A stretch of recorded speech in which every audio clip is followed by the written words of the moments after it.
হাসলেও মরতে হবে, কাঁদলেও মরতে হবে, সুখেও মরতে হবে, দুঃখেও মরতে হবে। রাজপ্রাসাদ আর অট্টালিকার মানুষটাও মরে যাবে, জীর্ণ কুটিরে যে লোক থাকে, হ্যাঁ, সেই লোকটাকেও মরতে হবে। জীবনে কোনোদিন দুঃখ দেখে নাই যে সেও মরে যাবে, জীবনে কোনোদিন সুখ দেখে নাই যে সেও মরে যাবে, সব মরে যাবে। এটাই সত্য, এটাই বাস্তবতা। অতএব মৃত্যু এক অনিবার্য বাস্তবতা, এটা গ্রহণ করতেই হবে।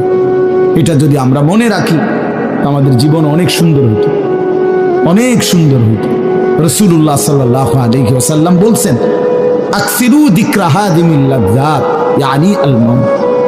আল্লাহর নবী বলেন, আমার উম্মত তোমরা বেশি বেশি ওই জিনিসটা স্মরণ করো যে জিনিস তোমাদের সমস্ত স্বাদ, আনন্দ, আহ্লাদ চিরতরে মিটায় দিবে, তোমারে চিরস্তব্ধ করে দিবে।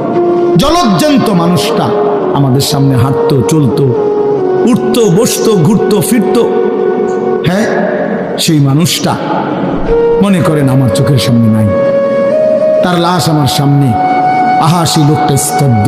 পৃথিবীর কত মানুষ কত আওয়াজ করতেছে, কত শোরগোল করতেছে, কিন্তু এই লোকটা হাতও নাড়ে না, পাও নাড়ে না, চোখও মেলে না, আর কিছুই করে না।